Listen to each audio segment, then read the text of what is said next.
আর কিছুক্ষণের মধ্যেই সুপ্রিম কোর্টে মুখ্যমন্ত্রীর মামলা শুনানি একেবারে কাউন্টডাউন শুরু হয়ে গেছে। আর কিছুক্ষণের মধ্যেই শুরু হবে সুপ্রিম কোর্টে মুখ্যমন্ত্রীর মামলা তালিকা 37 নম্বরে, 16 নম্বর মামলার পরেই জয় গোস্বামী 36 নম্বর মামলা শুনানি। একই সঙ্গে মুখ্যমন্ত্রীর মামলা শুনবেন প্রধান বিচারপতি। আর মাত্র কয়েকটা মিনিটের অপেক্ষা, কাউন্টডাউন ইতিমধ্যেই শুরু হয়ে গেছে। কিছুক্ষণের মধ্যেই সুপ্রিম কোর্টে মুখ্যমন্ত্রীর মামলা শুনানি। গোটা রাজ্যের নজর, গোটা দেশের নজর এই মুহূর্তে সুপ্রিম কোর্টের দিকে রয়েছে। যাবতীয় আপডেট একেবারে ধারা বিবরণের সঙ্গে আপনাদের সামনে আমরা তুলে ধরবো TV9 বাংলা। সকাল থেকে যেমন সব ছবি, সব খবর আপনাদের সামনে তুলে ধরেছি ধারাবাহিকভাবে। সুপ্রিম কোর্টে মুখ্যমন্ত্রীর মামলার তালিকা 37 নম্বরে রয়েছে। 16 নম্বর মামলার পরেই জয় গোস্বামী 36 নম্বর মামলা শুনানি। একই সঙ্গে মুখ্যমন্ত্রীর মামলা শুনবেন প্রধান বিচারপতি। এখনো পর্যন্ত যে খবর পাচ্ছি আমরা,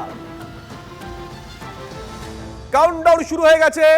কিছুক্ষণের মধ্যেই সুপ্রিম কোর্টে মুখ্যমন্ত্রীর মামলা শুনানি। গোটা দেশের নজর রয়েছে সুপ্রিম কোর্টে মুখ্যমন্ত্রীর মামলা তালিকা 37 নম্বরে। আর মাত্র কয়েকটা মিনিটের অপেক্ষা, কিছুক্ষণের মধ্যেই সুপ্রিম কোর্টে মুখ্যমন্ত্রীর মামলা শুনানি শুরু হবে। সেখানে কি কি উঠে আসে অবশ্যই সেদিকে নজর থাকবে আমাদের।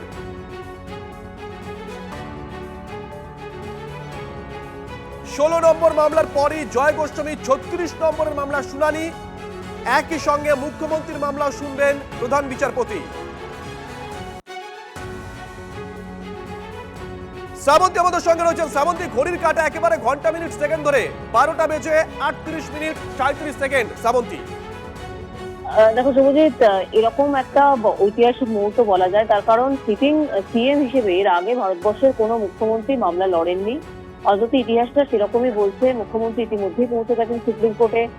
মামলার 21 নম্বর আইটেম, 36 এবং 37 এই তিনটি মামলাই রয়েছে। যদিও যেরকমটা জানতে পারছি আমরা, 16 নম্বরে এই মুহূর্তে জাজমেন্ট করে শোনাচ্ছেন বিচারপতি। এরপরই সরাসরি 36 নাম্বার যে আইটেম নাম্বার রয়েছে, যেটা জয় গোস্বামী, কবি জয় গোস্বামী দায়ের করেছিলেন এসআইআর এর বিরুদ্ধে, সেই মামলাটি শুনানি রয়েছে।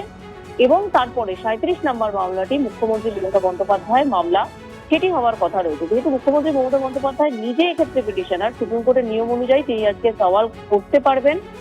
যিনি পিটিশনার থাকে তাকে এই সুযোগ দেওয়া হয়। সেক্ষেত্রে তিনি এই মামলায় অংশগ্রহণ করবেন। এবং বলা যেতে পারে কৌতূহল যেরকম আমাদের রাজ্যে তুঙ্গে রয়েছে, সারা ভারতবর্ষের কৌতূহল এতটাই যে আজকে যে অনলাইনে লিঙ্ক দেওয়া হয়, যেটা সাধারণভাবে আইনজীবীরা পেয়ে থাকেন, সেই লিঙ্ক একেবারে ফুল। এখনই যদি কেউ চান সেই লিঙ্কে যদি ঢুকতে চেষ্টা করেন, সেই রুমটা ফুল দেখাচ্ছে, অর্থাৎ আর কাউকে এখানে ঢুকতে দেওয়া হবে না। অর্থাৎ মানুষের কৌতূহল কতটা রয়েছে এই মামলাকে ঘিরে সেটা বলাই যেতে পারে। কার্যত আর কিছুক্ষণের অপেক্ষা, তারপরেই মুখ্যমন্ত্রী মমতা বন্দ্যোপাধ্যায়কে সওয়াল করতে দেখা যাবে সুপ্রিম কোর্টে। সঙ্গে থাকো শ্রাবন্তী। আর মাত্র কয়েকটা মিনিটের অপেক্ষা, কিছুক্ষণের মধ্যেই সুপ্রিম কোর্টে মুখ্যমন্ত্রীর মামলা শুনানি। সুপ্রিম কোর্টে মুখ্যমন্ত্রীর মামলা তালিকা 37 নম্বরে।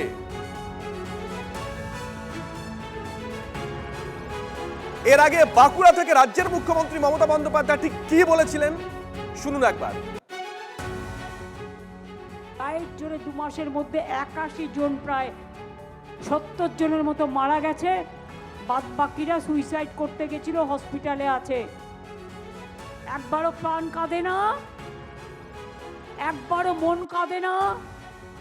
আজ যদি আপনার বাড়ির মাকে, 85 বছরের বৃদ্ধাকে টেনে হেঁচড়ে অ্যাম্বুলেন্সে করে নিয়ে যাওয়া হতো, দিল্লির লাড্ডুরা কি উত্তর দিতেন?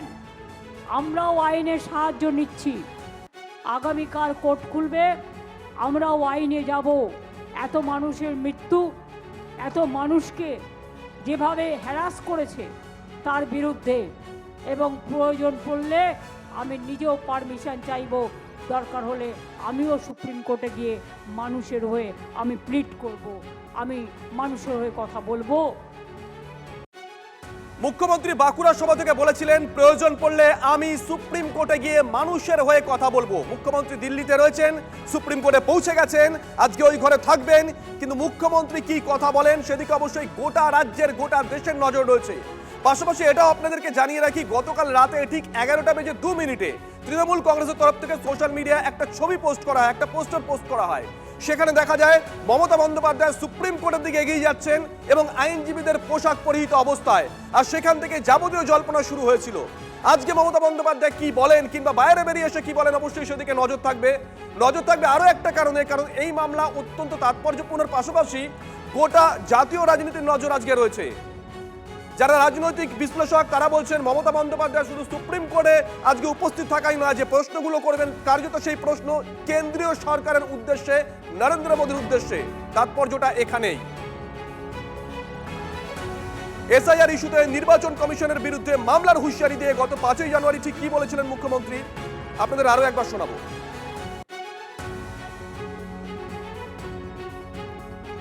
পাশাপাশি এসআইআর ইস্যুতে মমতার পাশে থাকার বার্তা সমাজবাদী পার্টি এবং আপের।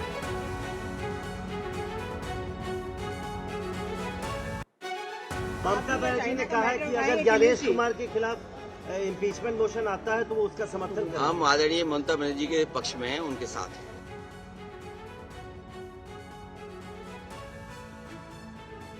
ममता बनर्जी जी को बधाई है और अच्छा कर रही है वो। एसआईआर एक बड़ा मुद्दा है इस वक्त देश में, और अभी भी आप देखिए आज यूपी में हमारे एक वेदी साहब बीएलओ थे, उनकी डेथ की सूचना आई है।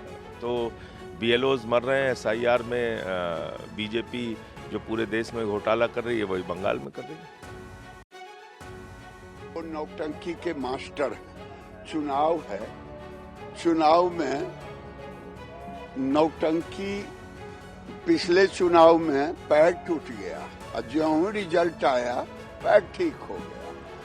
तो अभी एसआईआर में जितनी गड़बड़ियां ममता बनर्जी ने की है, अपने दफ्तर से टीएमसी के वर्करों के द्वारा अधिकारियों के साथ मिलकर के वहां के अधिकारियों को टीएमसी का कार्यकर्ता बना दिया है और उल्टे जा रही है सुप्रीम कोर्ट।